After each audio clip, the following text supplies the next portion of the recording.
It's time to take a look at what's happening around Wyoming for Thursday, July 31st. I'm Wendy Kaur, bringing you headlines from the Cowboy State Daily Newsroom, brought to you by Cheyenne Frontier Days, who thanks everyone for another record-breaking year. Mark your calendar for July 17th through the 26th, 2026, for the 130th Daddy of 'em all, celebrating the Year of the American Indian. The ambitions of Wyoming's emerging nuclear industry collided with the concerns of citizens at a joint Minerals, Business, and Economic Development Interim Committee hearing Wednesday. Committee members discussed proposed legislation that could pave the way for manufacturers to build micro-reactors. The catch is the Nuclear Regulatory Commission requires manufacturers of micro-reactors to take back and store the spent fuel on site. Cowboy State Daily's David Madison reports that the clash of opinions on the topic at Wednesday's meeting included raised voices and gavel banging. There's a lot of really sad and disturbing stories about past radioactive contamination. We had testimony from a member of the Northern Arapaho community who blames her breast cancer on uranium contamination in her community. And then at the same time, you had professionals who'd come out from the Department of Energy who have the latest science, who have all the confidence in the world. I started covering this issue in the 1990s, and it was a lot of deja vu. That a lot has changed, but a lot has stayed the same over the last 30 years. And Wyoming is really at the center of it. Any decision on the legislation was tabled for now, and the issue will likely spill over into next year's legislative session.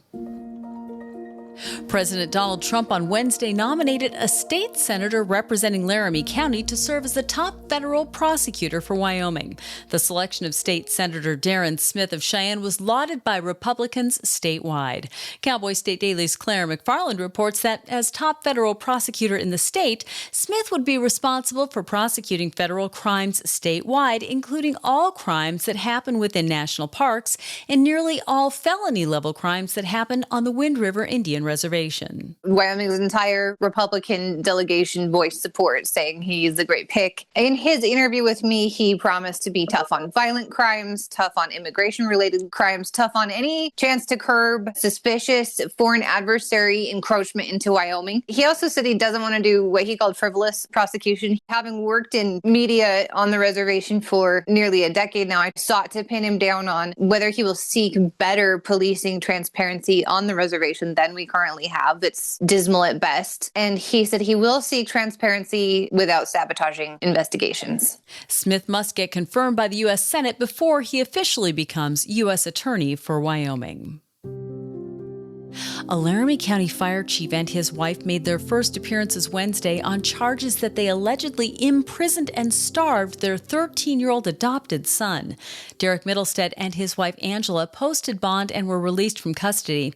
Cowboy State Daily's Dale Killingbeck reports that the pair faced charges of aggravated child abuse and conspiracy to commit aggravated child abuse, with prosecutors alleging that they blocked the door of their now 13-year-old son's room and starved him from September 1st, 2023 to June 22nd, 2025. The charges state that their adopted 13-year-old son was left at a Douglas youth facility, had given a wrong name, and then when he was interviewed by a forensic interviewer in Casper, told them what his real name was, that he was adopted, and he was dropped off there by his mother, and he weighed 50 pounds at the time he was dropped off. He's now in a Colorado hospital, and the couple faces those serious charges.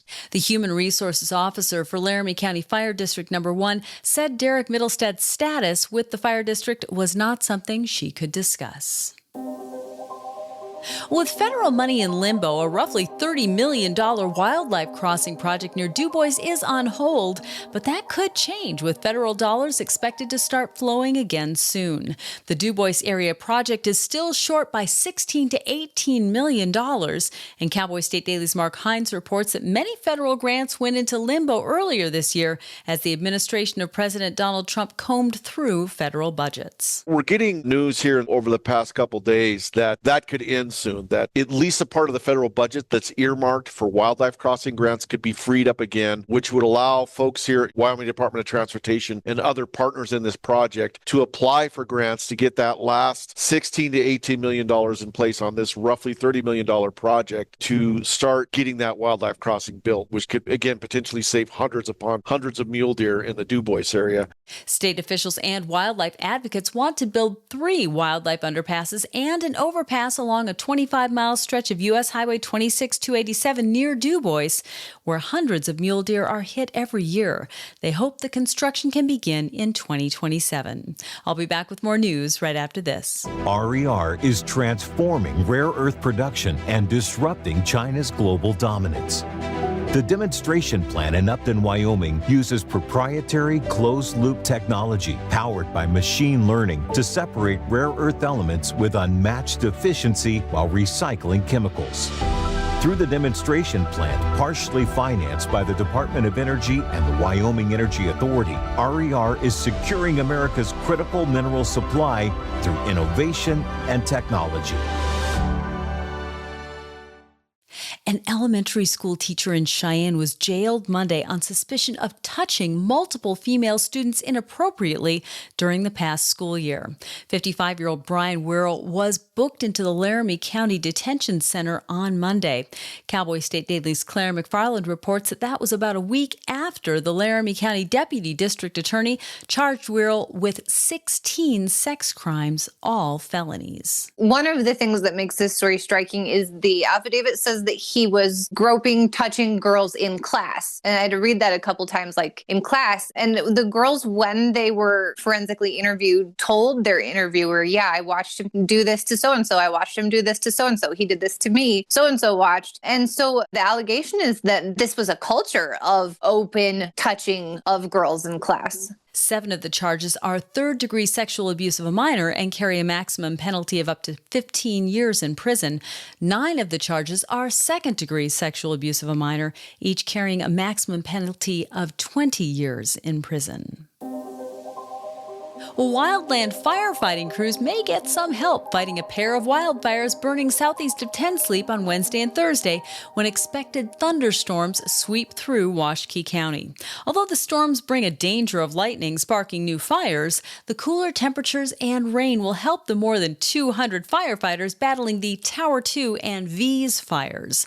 Firefighting agencies told Cowboy State Daily's Greg Johnson that those numbers have been growing since the fires were discovered Saturday. The tiny town is getting quite a bit of traffic from the command posts, the different fire departments. They're all kind of setting up there, and it's stretching the limits of the town to accommodate them all a little bit, but they're doing it. The largest of the fires is called the V's fire. They made a lot of progress on Wednesday, upping the containment of that fire from 20% to about 40%, but it's also not near any inhabited places. The Tower 2 fire, which is almost contained, which is closer to the town, that's only about 4.5 miles away from Tensle, but it also isn't really threatening the town. But the mayor says, yeah, we can see the smoke.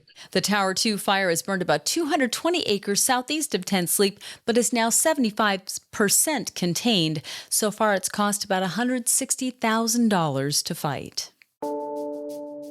Cody police say the man shot by one of their officers Monday evening was wielding a large knife. 22-year-old Lucas James Eric Alvesteffer of Gillette died Monday evening in an officer-involved shooting after he pulled a knife on officers following a high-speed chase, which began with a routine traffic stop. Claire McFarland reports that Alvesteffer was wanted on warrants for alleged domestic abuse, including assaulting a pregnant woman. Claims that he strangled his girl while she was 19 weeks pregnant. And so then he's out on bond for that and gets into another instance where he's accused of beating her and taking her phone so she can't call police. So her strategy is, okay, he's having me take him to the dentist for an appointment. While he's in that dentist chair, I'm going to go talk to the cops. And the police kind of converge on the dentist's office and he's gone. The dentist staffers say, oh, he just ran out. The Campbell County Attorney's Office on Wednesday asked the court to dismiss Alvesteffer's felony-level case, citing his death. And a 29-year-old Cheyenne man has been arrested for taking a motorized golf cart off-roading inside the Buffalo Niagara International Airport in New York State.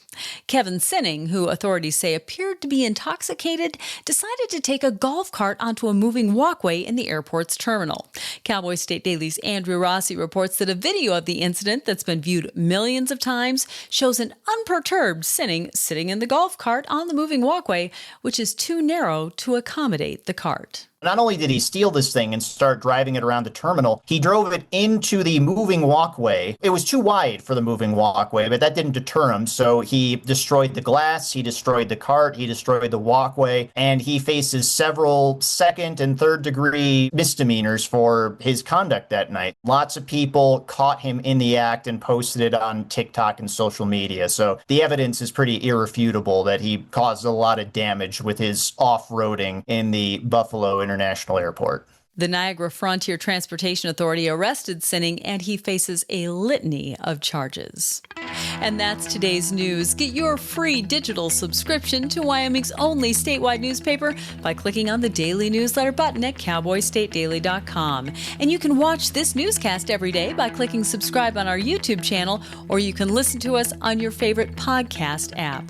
Thanks for tuning in. I'm Wendy Corr for Cowboy State Daily.